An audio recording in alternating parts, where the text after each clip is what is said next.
شروع اللہ تعالیٰ کے نام سے جو بڑا مہربان اور نہایت رحم کرنے والا ہے۔ السلام علیکم پیارے بچوں، کیسے ہیں آپ سب لوگ؟ مجھے امید ہے صحت مند اور تندرست ہوں گے۔ میں آپ کی معلمہ ہنا، اور بچوں آج ہم پڑھیں گے جماعت ہشتم اردو کی کتاب میں سے باب اول، جس کا عنوان ہے نور انوار۔ باب اول کا آج ہم پڑھیں گے سبق 1.3 اور اس کا لیکچر نمبر 2۔ سبق 1.3 کا عنوان ہے نبی اکرم خاتم النبیین صلی اللہ علیہ وآلہ وصحابہ وسلم کی حصہ لطیف۔ اور بچوں ہمارے آج کے سبق کا حاصل تعلم ہے طویل عبارت کو درست تلفظ کے ساتھ پڑھ سکے، اور یہ آپ کو ملے گا پڑھنا کی صلاحیت میں۔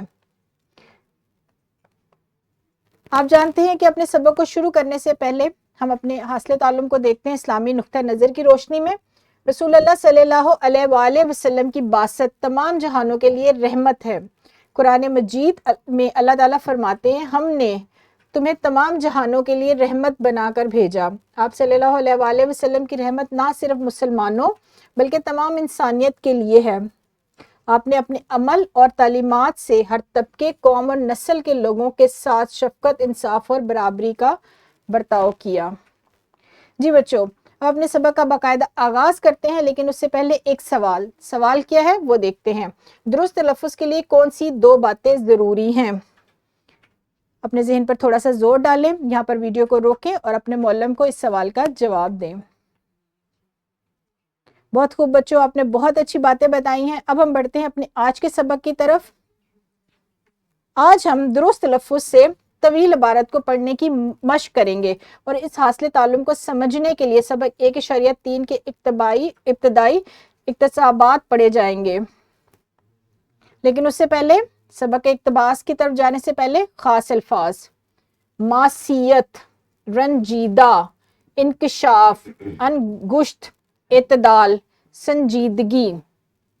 بچوں یہ وہ خاص الفاظ ہیں جو اس سبق میں آپ پہلی بار پڑھیں گے۔ آپ کو تمہیدی سوال بھی پوچھا گیا تھا کہ درست تلفظ کے لیے کون سی 2 باتیں ضروری ہیں۔ ہر بچے نے اپنی اپنی باتیں بتائیں کہ جو ان کو بہتر لگتا تھا۔ درست تلفظ کے لیے سب سے زیادہ ضروری ہوتا ہے اعراب۔ جیسے یہاں پر یہ آواز زبر اوپر کی نکال رہا ہے، معصیت، رنجیدہ۔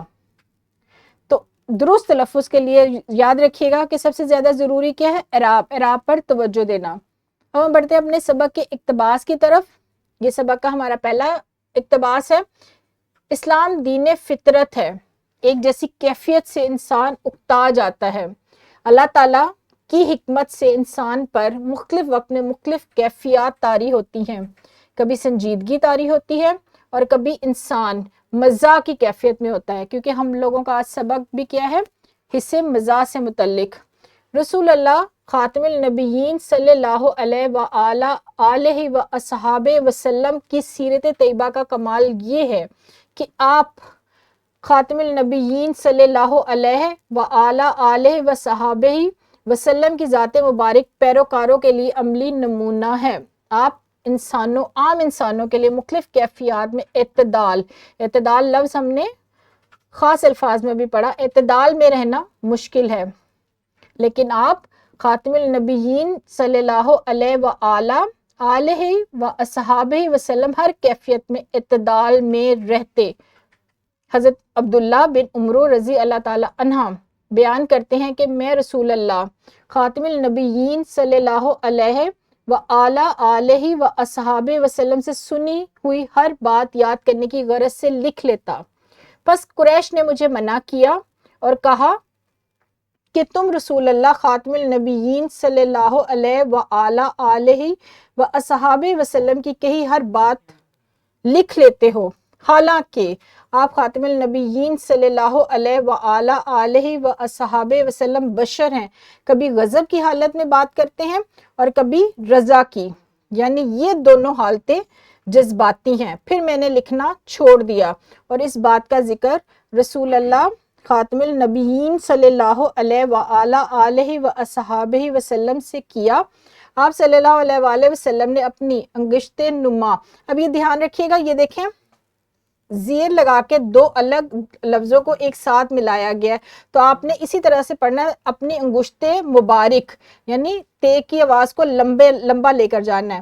انگشت مبارک سے اپنے دہن مبارک کی طرف اشارہ کر کے فرمایا کہ تم ہر بات لکھ لیا کرو، اس ذات کی قسم جس کے قبضہ قدرت میں، اب یہاں پر بھی حمزہ لگا کر ذات کی آواز کو لمبا کیا گیا ہے، قبضہ قدرت میں میری جان ہے، کیفیت کوئی بھی ہو، اس منہ سے حق کے سوا کچھ نہیں نکلتا۔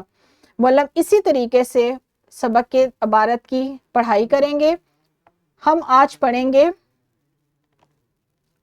یہاں تک۔ اللہ کے رسول، میں آخری اقتباس بھی پڑھ دیتی ہوں۔ اللہ کے رسول خاتم النبیین صلی اللہ علیہ وآلہ وصحابہ وسلم نے اپنے اصحاب کے درمیان کچھ ارشاد فرماتے تو صحابہ ہمتاً گوش ہو کر سنتے، صحابہ کچھ کہتے تو آپ بھی ان کی گفتگو میں شریک ہوتے، کوئی بات تفریح تباہ کی ہوتی تو آپ خاتم النبیین صلی اللہ علیہ وآلہ وصحابہ وسلم بھی اس سے لطف اندوز ہوتے۔ صحابہ رضی اللہ تعالیٰ عنہم کسی بات پر ہنستے تو آپ بھی ان کا ساتھ دیتے، کسی صحابی کی کوئی بات یا انداز آپ کے روئے انور پر مسکراہٹیں بکھیر دیتا تھا۔ ایک مرتبہ آپ خاتم النبیین صلی اللہ علیہ وآلہ وصحابہ وسلم صحابہ کے ساتھ بیٹھ کر کھجوریں کھا رہے تھے۔ آپ خاتم النبیین صلی اللہ علیہ وآلہ وصحابہ وسلم نے کھجور کی گٹھلیاں حضرت علی رضی اللہ تعالیٰ عنہ کے سامنے رکھنا شروع کر دیں۔ آپ خاتم النبیین صلی اللہ علیہ وصحابہ وسلم کو دیکھ کر باقی اصحاب نے بھی گٹھلیاں حضرت علی رضی اللہ تعالیٰ عنہ کے سامنے رکھنا شروع کر دی۔ آپ خاتم النبیین صلی اللہ علیہ وصحابہ وسلم نے مزاح سے فرمایا کہ گٹھلیوں سے اندازہ ہوتا ہے کہ علی رضی اللہ تعالیٰ عنہ کتنی کھجوریں کھا گئے۔ حضرت علی رضی اللہ تعالیٰ عنہ نے برجستگی سے عرض کیا، سب سے زیادہ تو وہ کھا گئے جو گٹھلیوں سمیت کھا گئے۔ یہاں تک آج کا سبق ہم ختم کریں گے۔ مولم اسی طریقے سے کتاب میں کے اقتباسات کی پڑھائی پہلے خود کریں گے، اور جو مشکل لفظ طلبہ کو لگے ان سے پوچھیں اور دوبارہ سے ان لفظوں کا تلفظ ادا کریں گے۔ اپنے آج کے حاصل تعلم کو مزید سمجھنے کے لیے ہم سرگرمی کریں گے کہ بچے کس طریقے سے بآسانی طویل عبارت کو درست لفظ کے ساتھ پڑھ سکتے ہیں۔ اس کے لیے مولم کیا کریں گے؟ مولم جماعت کو مناسب گروہوں میں تقسیم کریں گے، اور ہر گروہ آج کے پڑھائے گئے اقتباس کا آج کو جو ہم نے سبق پڑھا ہے ایک پیرا مختص کریں گے، اور ہر گروہ سے ایک یا دو افراد اس عبارت کو پڑھیں گے۔ باقی سننے والے طلبہ تلفظ پر توجہ دیں، یعنی جو آج ہم نے پڑھا، جتنے اقتباسات ہم نے آج پڑھے ہیں، مولم اسی کے مطابق جماعت کو مناسب گروہ میں تقسیم کریں گے، اور ایک پیرا جو ہے وہ ہر گروہ کو مختص کریں گے، اور ہر گروہ سے ایک یا دو افراد آئیں گے اور اس عبارت کو پڑھیں گے، تاکہ باقی جماعت اور جو جماعت کے طلبہ ہیں وہ طویل عبارت کو درست لفظ سے پڑھنے کی مشق کر سکے اور سیکھ سکے کہ طویل عبارت کو کس طریقے سے درست لفظ کے ساتھ پڑھا جا سکتا ہے۔ یہاں پر ویڈیو کو روکے اور سرگرمی کو حل کریں۔ شاباش بچوں، آج کے حاصل تعلم کو مزید سمجھنے کے لیے ہم ایک اور سرگرمی کریں گے، وہ کیا ہے وہ بھی دیکھتے ہیں۔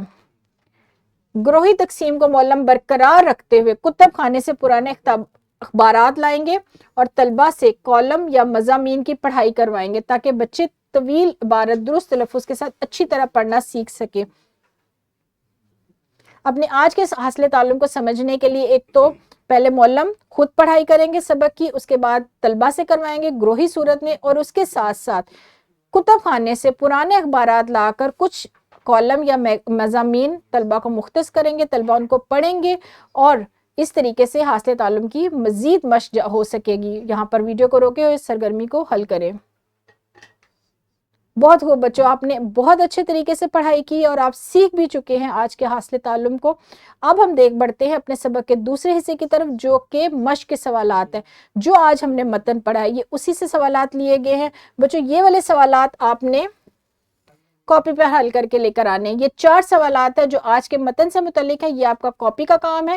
اس کے ساتھ ساتھ گھر کا آپ کا ایک اور کام ہے کہ اپنی من پسند کسی کتاب کی طویل عبارت منتخب کرنی ہے اور اسے درست تلفظ سے پڑھتے ہوئے ویڈیو بنانی ہے آپ نے، یعنی آپ کی کوئی بھی من پسند کتاب ہے، کوئی رسالہ ہے، آپ نے اس میں سے عبارت کو منتخب کرنا ہے اور اسے درست تلفظ سے پڑھتے ہوئے ویڈیو بنانی ہے، اور وہ ویڈیو اپنے معلم کو آپ نے بھیجنی ہے، اور ویڈیو کے آغاز میں آپ نے کتاب کا نام بھی ضرور بتانا ہے کہ آپ نے یہ عبارت کس کتاب سے لی ہے۔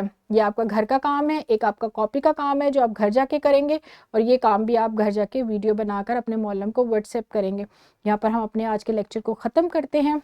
لیسن پلان ڈسکرپشن میں موجود ہے، اور مجھے امید ہے کہ بچوں آپ کو آج کا سبق بہت پسند آیا ہوگا۔ کل ایک نئے سبق ملیں گے، تب تک اپنا بہت سارا خیال رکھیے گا۔ شکریہ، خدا حافظ۔